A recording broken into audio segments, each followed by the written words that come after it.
Cette émission est produite en collaboration avec Desjardins.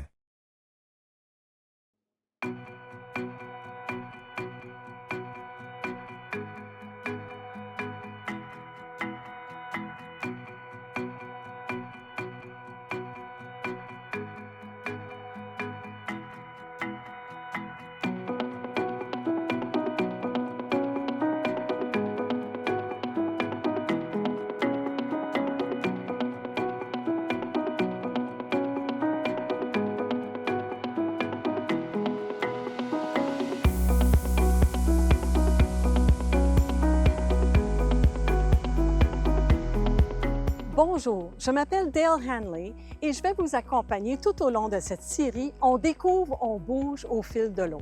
Je suis spécialiste en conditionnement physique pour aînés et il me fait grand plaisir de partager avec vous mes trucs et astuces en tant que personne vieillissante moi-même.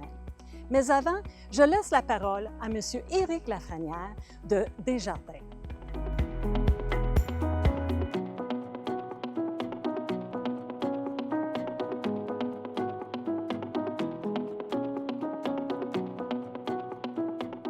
Bonjour, je suis avec Karine Tremblay, directrice générale du Centre d'action bénévole de Saint-Césaire. Karine, parlez-moi donc du Centre d'action bénévole de Saint-Césaire. Quels sont les services que vous y offrez? Tout d'abord, le Centre d'action bénévole de Saint-Césaire a pour mission de promouvoir l'action bénévole et de susciter une réponse aux besoins du milieu. OK. Qu'est-ce que ça veut dire, ça? C'est que tous les services offerts sont offerts par des bénévoles. Au Centre d'action bénévole de Saint-Césaire, on a 258 bénévoles actifs l'an passé, OK. donc qui ont gravité autour de ces services-là. OK. OK. Les services, si on peut résumer, on a comme deux volets. On a le volet aîné, qui transports médicaux, accompagnement de transports médicaux, popote roulante. On a des services pour briser l'isolement, donc des déjeuners de l'amitié qu'on appelle, des visites d'amitié. On a des groupes pour les femmes. On a aussi des cafés pour soutien aidant naturel, avec des ateliers, des formations. Et on a tout le côté aussi volet famille. Donc, l'aide à la rentrée scolaire. On fournit aussi des repas pour les enfants démunis à l'école. On a le jardin communautaire, les cuisines collectives et j'en passe. OK. On a aussi la friperie. OK. Puis la friperie, elle, dans le fond, c'est de l'économie sociale. C'est que tous les fonds ramassés à la friperie sont redonnés à la communauté, donc pour nos services. OK. OK. 258 bénévoles, c'est beaucoup. Hein? Combien de personnes bénéficient de l'ensemble des services que vous avez décrits, là? Nous, on dessert seulement Saint-Césaire. OK. Donc, sur 6 000 habitants, l'an passé, on a aidé approximativement 400 personnes. OK, OK, OK, quand même. Donc, c'est presque 8 là. C'est 8 point quelques %. Est-ce que, l'étendue des services est immense. Est-ce qu'il y a des services que vous envisagez ajouter, modifier? Est-ce que vous avez des projets en particulier pour les prochaines années? Oui. En ce moment, on a trois gros projets qui sont en cours. Tout d'abord, on veut terminer la salle communautaire. Là, on est un peu à la merci des entrepreneurs. OK. Cette salle communautaire-là va servir pour tous nos ateliers pour les aînés. OK. Ce qui arrive en ce moment, c'est que notre salle communautaire, elle est petite et elle est avec des escaliers. Donc, OK. plusieurs aînés ne viennent pas aux OK. ateliers. Donc, cette salle-là va devenir multifonctionnelle aussi pour la guignolée, les paniers de Noël et OK. tout ça que j'ai oublié dans les services. Ensuite, on a comme projet d'optimiser la friperie. Donc, on reçoit énormément de dons, puis souvent, ça refoule au centre de tri. Donc, on veut faire plus de place dans la boutique parce qu'on a une belle hauteur. On est dans une manufacture agricole, une ancienne manufacture OK. agricole. Donc, on veut optimiser l'espace. Et le projet, là, notre nouveau bébé, c'est de restructurer la cuisine. Parce qu'on a une augmentation de la clientèle de la popote roulante chez OK. les aînés, mais là, avec 2 petits fours résidentiels, on ne fonctionne plus. Donc, le projet, c'est on a fait l'acquisition d'un four combi qu'on appelle, donc qui va être plus rentable. Et puis, on veut avoir une chambre froide OK. réfrigérée. le CAB, donc, répond aux besoins de centaines de personnes. Vous avez des partenaires là, dans certains des projets ou des initiatives que vous visez. Comment une entreprise dans le milieu pourrait venir vous supporter, vous appuyer dans les projets que vous avez ou les actions que vous menez? Il y a deux manières de pouvoir s'impliquer. Tout en faisant du bénévolat d'entreprise. OK. Donc, on en fait quelques-uns avec différentes entreprises dans notre petite communauté. Fait que les entreprises viennent en gang, on regarde avec eux qu'est-ce qu'ils veulent faire, puis ils viennent donner un coup de main, ils viennent donner des heures. Et sinon, bien, c'est financièrement. Ici, on veut avoir plus d'informations sur le Centre d'action bénévole de Saint-Césaire. Où est-ce qu'on trouve l'information? Sur le site Internet OK. ou suivre notre page Facebook. Ou sinon, on peut téléphoner. On a des réceptionnistes très sympathiques. Très accueillante. Oui. Super. Merci beaucoup, Karine. Et on va bouger avec Dale.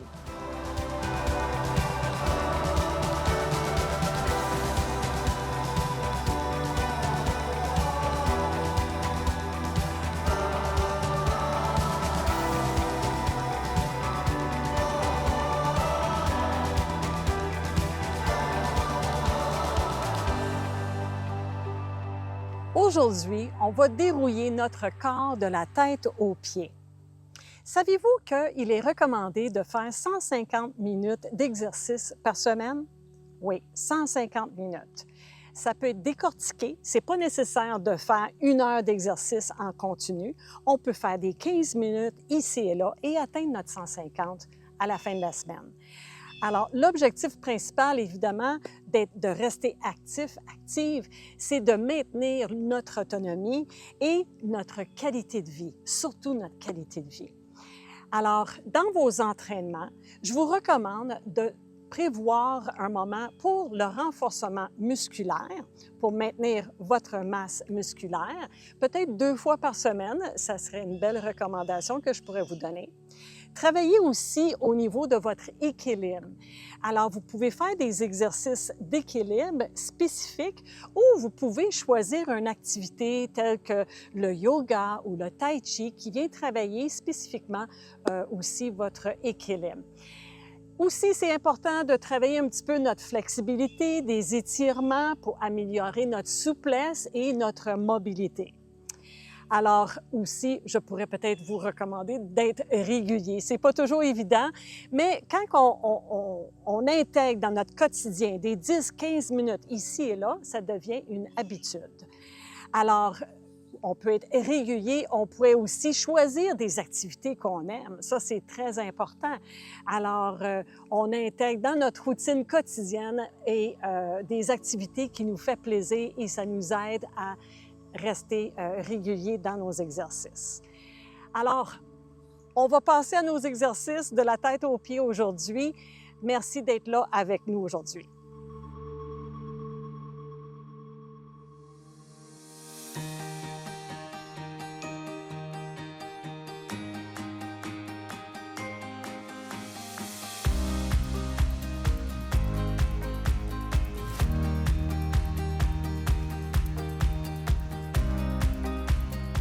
Rester actif, c'est essentiel pour bien vieillir.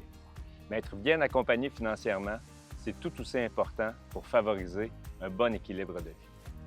Chez Desjardins, on est là pour vous guider, pour vous écouter et pour vous aider à favoriser votre santé financière.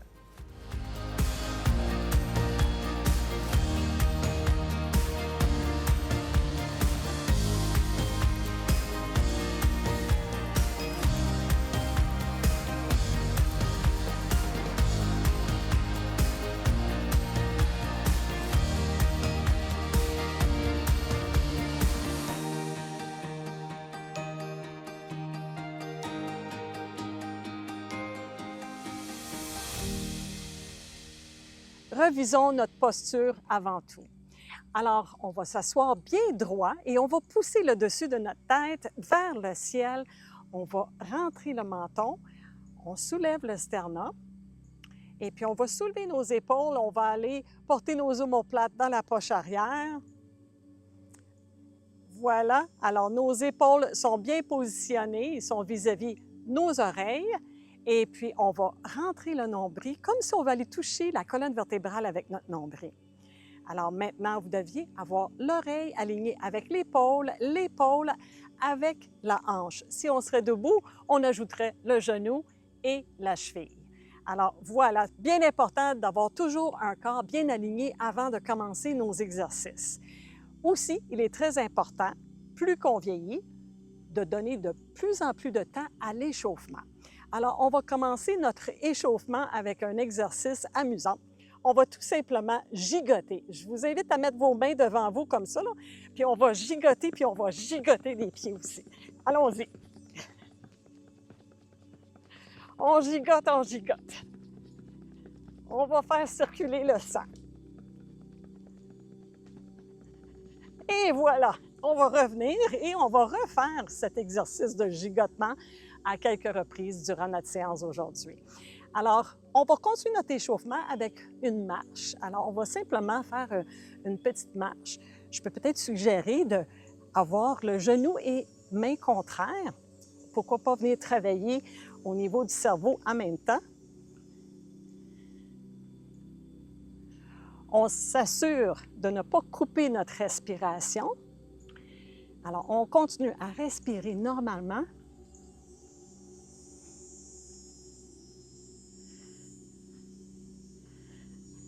On pourrait peut-être augmenter un petit peu la cadence.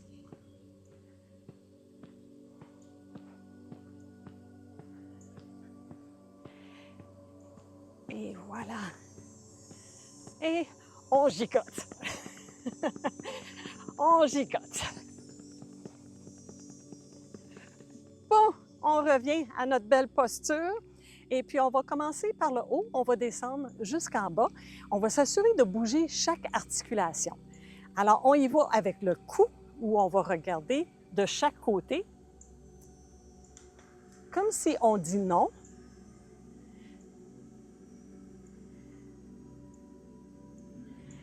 Alors, les épaules sont tranquilles, ils ne bougent pas. On n'est pas en mode étirement non plus, on veut juste faire bouger les vertèbres du cou.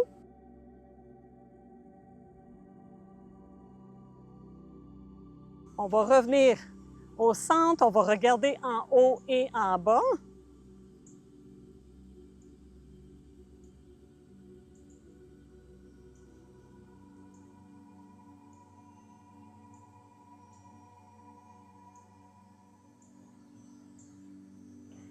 On revient au centre et on va imaginer qu'on a un crayon sur le bout du nez. On va tracer le chiffre 8 couché avec le bout du nez.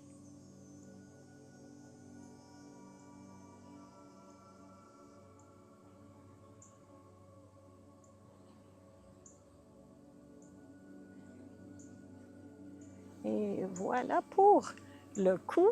On revient au centre et on va descendre un petit peu au niveau des épaules. Alors, pour les épaules, on va les rouler vers l'arrière pour 2 fois. On ressent bien que ça vient travailler la cage thoracique au complet qui bouge. On vient vers l'avant. On y va avec une épaule à la fois vers l'arrière. Et vers l'avant, on veut juste commencer à les mettre en mouvement. Et maintenant, on va venir porter nos mains ici. Si vous êtes capable de toucher vos épaules, c'est correct aussi. Sinon, ils peuvent être près de vos oreilles, ils peuvent être ici. Assurez-vous que vous n'avez pas de douleur et que vous êtes confortable. On imagine les crayons maintenant sur le bout de nos coudes qui vont tracer des cercles vers l'arrière. Alors, on commence tout petit. Et on peut agrandir nos cercles.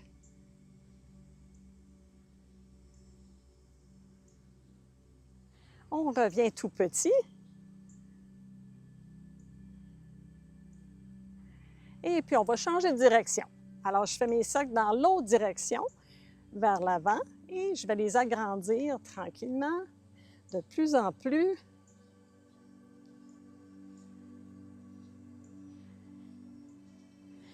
Et voilà.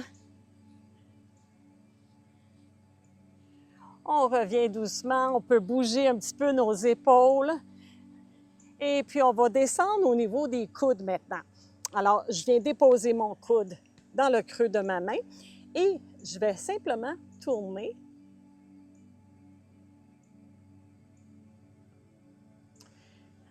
Alors, on met les coudes en mouvement, on fait une belle rotation à l'intérieur de l'articulation du coude. On y donne quelques instants pour sécréter les liquides dans les articulations qui viennent lubrifier vos articulations. On change de direction aussi.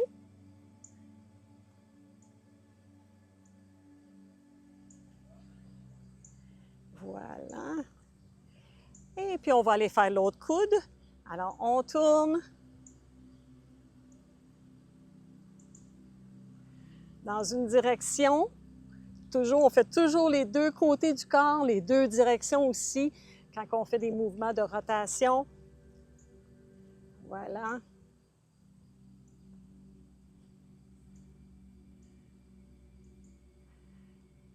Et puis, on va descendre au niveau des poignets.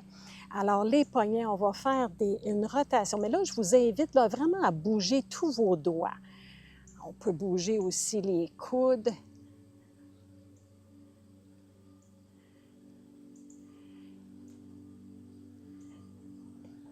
Et puis, on va changer de direction.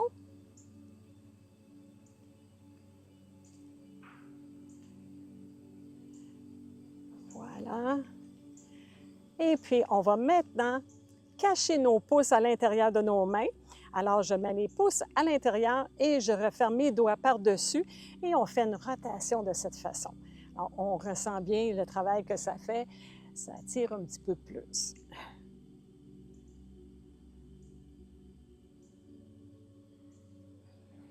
Et puis, on va changer de direction.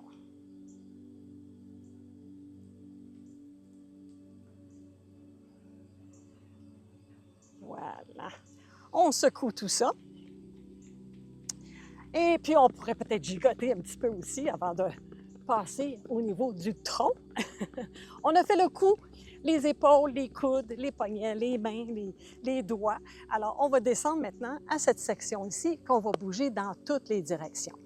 Alors, pour commencer, on pourrait travailler au niveau du bassin un petit peu, l'assouplissement du bassin. Je me mets de côté, juste pour vous montrer. Alors, je viens réduire le creux lombaire ici, en poussant contre ma main, et je reviens en poussant contre l'autre main en avant. Alors, je fais un petit mouvement, je bascule le bassin. On va venir assouplir le bassin.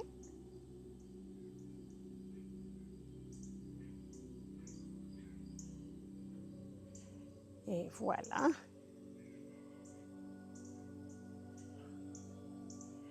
Et puis, on revient au centre.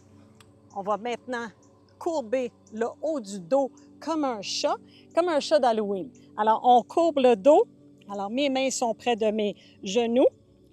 Et la colonne vertébrale, elle est vraiment courbée vers l'avant. Et je vais revenir en glissant mes mains sur mes cuisses. Je m'en vais jusqu'à mes hanches avec mes mains et mes coudes, ils sont en arrière. Et mes omoplates sont rapprochées, puis c'est comme si j'ai une ficelle ici en avant qui me tire vers l'avant. Alors, ça nous force à regarder un petit peu légèrement vers le haut. Alors, on va refaire ça. On vient courber le dos. Et on revient. Alors, chacun son rythme, vous pouvez faire ça à votre propre vitesse. C'est pas grave si vous le faites une fois de moins que moi. Parfois, on a envie de rester dans la position parce que ça fait du bien. Alors, c'est le but.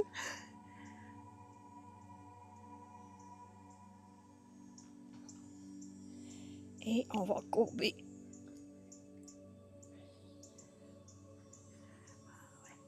Une dernière fois. On courbe le dos vers l'avant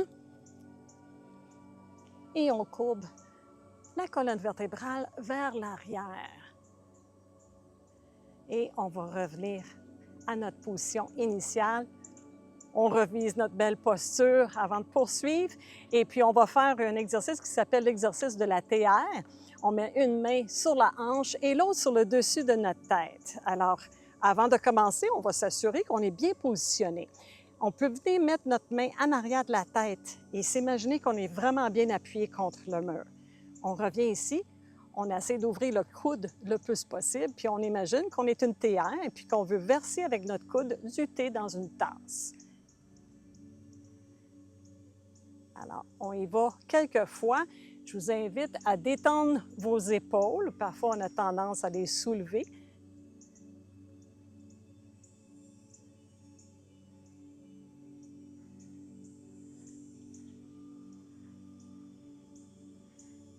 Et puis, on va faire la même chose de l'autre côté. Alors, on va changer nos mains et puis on va venir faire notre petit test ici, voir si on est bien droit, bien appuyé contre un mur, main sur le dessus de la tête. On ouvre le coude et on va s'incliner d'un côté. On y va.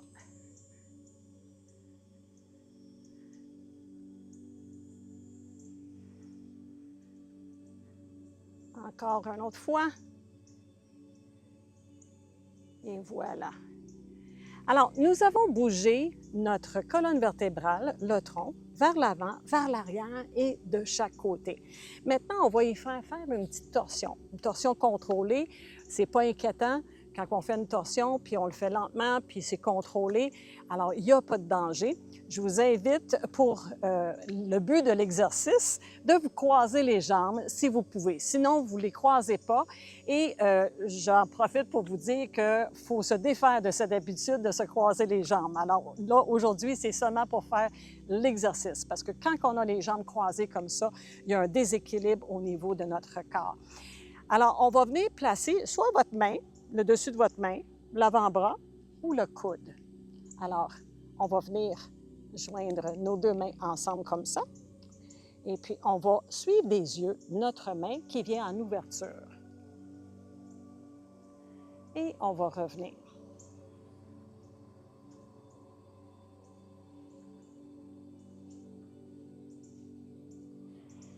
On y va encore.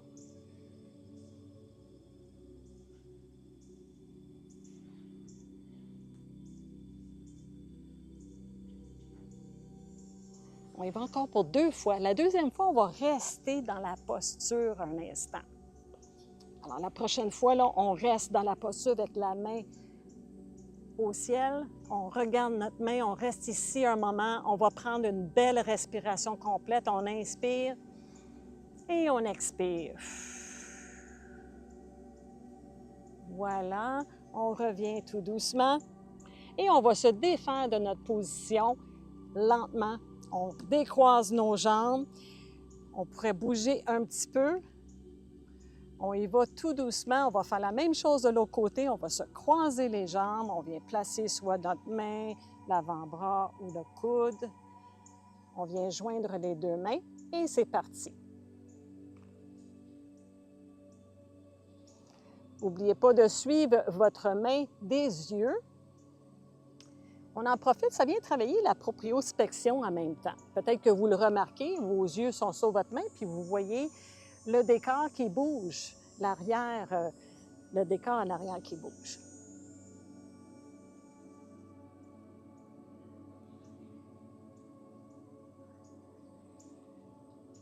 On y va encore 2 fois. La deuxième fois, la dernière fois, on va garder nos yeux sur notre main, puis on va maintenir la position, la posture pendant un instant.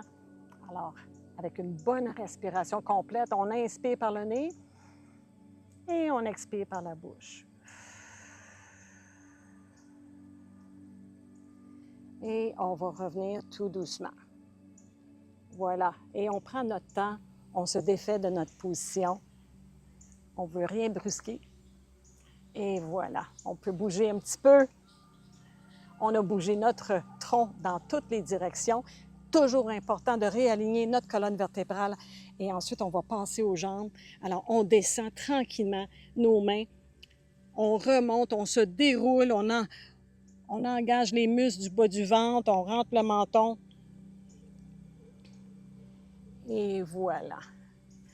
On est prêt à descendre au niveau des jambes. Alors, allons-y avec la hanche. On va ouvrir les jambes, venir travailler les 2 hanches. On va brasser notre soupe.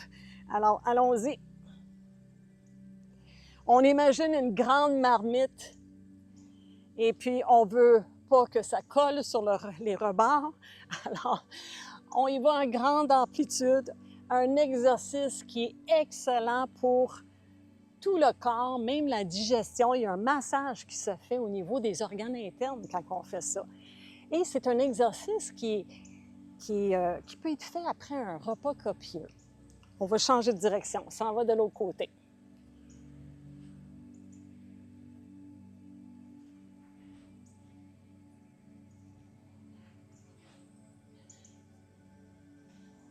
Et on va aller faire l'exercice pour les genoux, mon exercice préféré, où je balance simplement le pied en avant, en arrière. Alors, tous ces exercices, vous pouvez les intégrer individuellement à des différents moments de votre journée. Alors, moi, parfois, aux annonces publicitaires, quand j'écoute la télévision, bien, je m'avance sur le divan et je fais cet exercice. Je trouve que cet exercice aussi est vraiment bon à faire le matin avant de se lever du lit. Ça donne le temps à notre corps de s'ajuster de la position couchée à debout. Alors, on y va avec l'autre genou.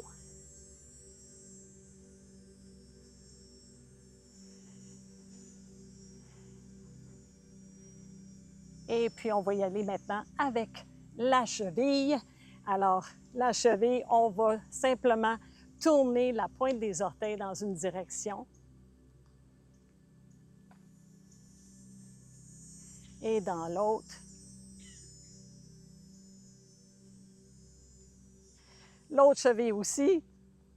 Alors, comme vous voyez, on a travaillé notre corps au complet, de la tête aux pieds, et c'est sûr et certain que vous allez passer une meilleure journée d'avoir donné ce beau cadeau à votre corps. Voilà, merci beaucoup d'avoir été là pour vous dérouiller avec moi. Sur ce, je vous souhaite une belle journée et je vous dis santé!